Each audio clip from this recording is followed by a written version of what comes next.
raise the minimum wage to help workers take home more pay. Now, that's what Democratic leaders are calling for, but some at Forbes say, we need to kill the minimum wage altogether, and that's how to pump up all of our paychecks and help the most poor. That's the flip side. Here to explain how it works, Mike Ozanian, Rich Karlgaard, and John Rutledge, along with Dennis Steele, Leah Goldman, and Quentin Hardy, who I'm sure get along just perfectly well. But first, Mike, make your case. Like all forms of socialism, David, the minimum wage destroys jobs. It destroys the economy.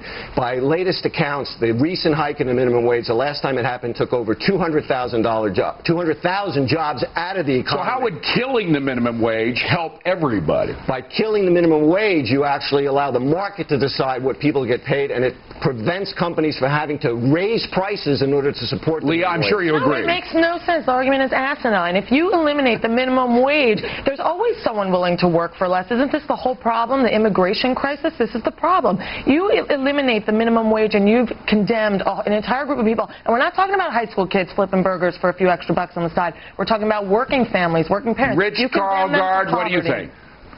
You know, my heart is with the people who want to raise the minimum wage. The problem is that this is another triumph of good liberal intentions that would have no consequence at all, and probably a negative one, as Mike pointed out. Because the thing that everybody's missing is that nobody, companies are not going to hire more people at $7.15 an hour. They're going to hire fewer people. You're going to have more unemployment if it goes to $7.15. Quentin, most economists do make that, even liberal economists like Paul Samuelson make that same argument. I'm not sure you see much of a relationship there. The minimum wage has gone without a raise for the longest time in its history. The minimum wage in real dollar terms is the lowest it's been since 1950. This is unbelievable. There have been all these raises and lowers in the economy, and you don't see that direct relationship. I'll tell you where this is politically powerful, though, and where the Democrats really have something going.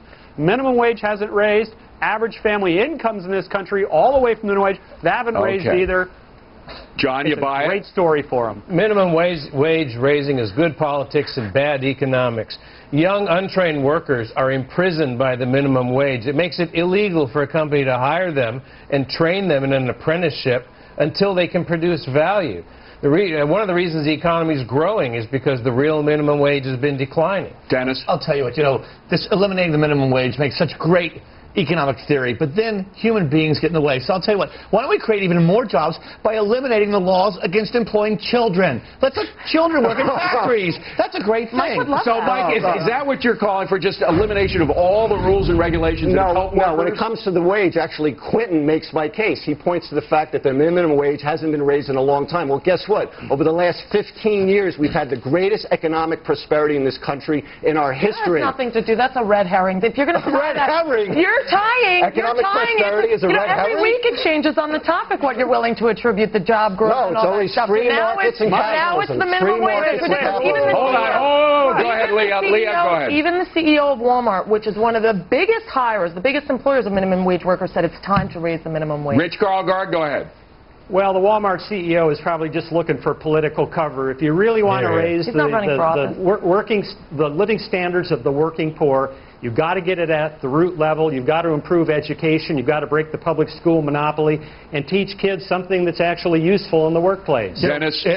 For Walmart to say, they really ought to raise the minimum wage. Hey, Walmart, let the free market side go ahead and raise the pay you pay your employees. Then you don't need the government to do it. But if you don't have a minimum wage, let's face it, there are going to be thousands of companies out there who are going to rip off their employees even worse than they do now. I think this is a Forbes plot. We're worried about minimum wage law because if you look at how long our reporters work and how much we pay them, we might be in violation. Dennis, Walmart doesn't care if the minimum wage is raised because they can afford to pay it. Their smaller competitors, the mom and pop shops, You're right. You're right. There's no way you can have this discussion without conceding that small businesses would be hurt. But you know what? By and large, large companies like McDonald's, like Walmart, employ the bulk. Hey, Rich, what about the argument made by Leah that illegal immigrants would come in and take up a lot of jobs that would be lost because of a raising of minimum wage? Well, I think I'm pro-immigrant, but what we need to do is not subsidize immigrants by allowing them not to learn English. This lowers their productivity. This makes it hard for them to get a job. Look, I have one piece of advice for my liberal friends here. Tip more. Remember when Al Gore gave $353 to charity in 1997 on his tax returns? Liberals talk a good game. Tip more, give more. What in the heck are you talking about? I thought we were talking about the minimum wage. Look, the fact is, workers get exploited. Unions came along to stop it. Unions don't care about the cheapest jobs down at the bottom of the rung. There's no one to protect these workers except government, perhaps. Unions want the minimum wage raised, Dennis, because that's what they base their union wages on. Okay, we got to